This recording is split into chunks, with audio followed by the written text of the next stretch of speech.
South Africa's suspension of the use of the COVID-19 Johnson & Johnson vaccine may soon be lifted. The rollout of the vaccine in a local study on health workers was temporarily paused after rare clotting was found in 6 U.S. patients. South Africa has, however, not recorded any cases. CGTN's Julie Shire reports. South Africa is eager to get its Johnson & Johnson's COVID-19 vaccine study back on track after it was temporarily halted over fears of clotting. The health regulatory has recommended that the Sisonke trial be allowed to continue with strict conditions. The vaccine-induced thrombocytopenia and thrombosis is an idiosyncratic reaction. It's an immune-based reaction that is we cannot predict who gets it.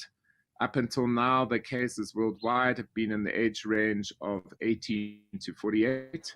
And so, in fact, we are going to go ahead. We haven't seen a case of the so-called VITT or VIT in South Africa. The benefits outweigh from Johnson & Johnson the current risks.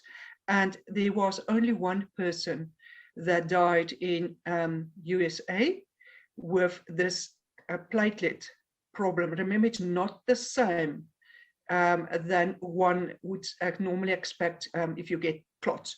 So this is a different mechanism that's being used. It's a very extremely rare condition.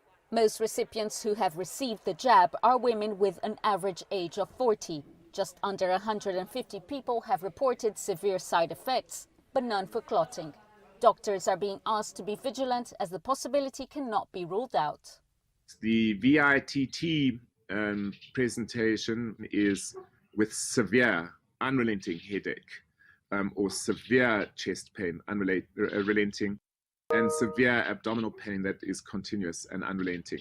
Those are because these are clots occurring in major venous systems in the head or in the abdomen, and this is not a mild presentation. People will want to go to hospital, and the clinicians need to be aware. Recipients will also be updated accordingly before taking the jab. And the informed consent forms will go through specifically all of the new information, so people are required to read that. This is a study, so that it is important for them to do before they sign off. Most of the information will then be done again at the vaccination site, just to make sure that people do understand all of the information so that they're making an informed decision before they get their vaccine. A decision on how soon vaccinations will resume is expected in the next coming days. 200,000 vaccines still have to be administered before a second phase mass rollout begins in mid-May. Julie Shire, CGTN, Cape Town, South Africa.